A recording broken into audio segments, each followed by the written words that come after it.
আচ্ছা, আমি এখন দুটো কথা আমি সবার মাধ্যমে বলতে চাই। এখানে যারা উপস্থিত রয়েছেন, যে কোনো মৃত্যুই দুঃখে, সে যে বয়সেই হোক না কেন। এবার আমাদের ভারত পেট্রোলিয়ামের তরফ থেকে এক ধরনের ব্যবস্থা করা হয়েছে এবং আমি আসার পর অন্ততপক্ষে প্রতি 6 মাস অন্তর এখানে করে থাকি এবং কখনো কখনো এনআরএলের তরফ থেকে হয়ে যায় পিরিয়ডিক হেলথ চেক আপ। এই ভদ্রলোক যে স্ট্রোকে মারা গেছেন তার মূল কারণ হচ্ছে তার হাই ব্লাড প্রেশার ছিল, এবং এই যে হাই ব্লাড প্রেশার ছিল, আমাদের এখানে যতগুলো ক্যাম্প হয়েছে উনি যদি দেখিয়ে থাকে অবশ্যই তার মধ্যে তার ইয়েতে প্রেসক্রিপশনে লেখা আছে যে ওনার হাই ব্লাড প্রেশার ছিল। এবং কী হয়েছে, আমরা হয়তো বা এখানে ওষুধের ব্যবস্থা করতে পারি না, কিন্তু আমরা নিশ্চিত যে ডাক্তারবাবু ওই প্রেসক্রিপশনে লিখে দেয় যে তুমি এই ওষুধটা খাবে।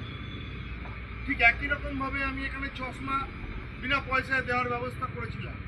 তো লোকে যখন ভাবে যে এটা বিনা পয়সায় হচ্ছে, তার গুরুত্ব মানুষ সাথে সাথে কমিয়ে দেয়। কোনো লোক, আমি আজ অব্দি দেখিনি কাউকে যদি আমি এখন এখানে জিজ্ঞেস করি ভাই তোমার যে তুমি হেলথ চেক আপ করেছো তার প্রেসক্রিপশনটা আছে, কেউ বলতে পারবে না আছে। বিনা পয়সায় চশমা নিয়েছি, এখনও 30টা চশমা আমার কাছে পড়ে আছে, নেওয়ার লোক নেই। তার মানে তারা খেলার জন্য চশমার জন্য এখানে অ্যাপ্লাই করেছে। আমি যদি এটা পয়সা দিয়ে নিতাম, লোকে কিন্তু খুঁজে খুঁজে গিয়ে চশমাগুলো নিয়ে আসতো। আমার অফিসে এখনো 30টা চশমা পড়ে আছে যে ডেলিভারি হয়নি।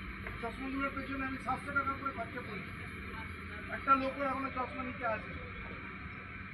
আর আমাদের এখান থেকে আমরা হেলথ চেক আপের যেমন ব্যবস্থা করি, তেমন চশমার ব্যবস্থা করি। আপনাদের আমি এটুকু আপনাদের কাছে রিকোয়েস্ট করবো, যখনই কোনো ডাক্তারবাবু কিছু দেখাবেন তখন তাকে জিজ্ঞেস করবেন প্রেশার, সুগার, এই দুটো জিনিস অবশ্যই দেখে নেবেন। প্রেশার এবং সুগার যদি কারোর হাই থাকে, হঠাৎ করে স্ট্রোক হয়ে যাওয়ার চান্স খুব বেশি এবং সময় পাওয়া যায় না। আর আরেকটা কথা বলবো,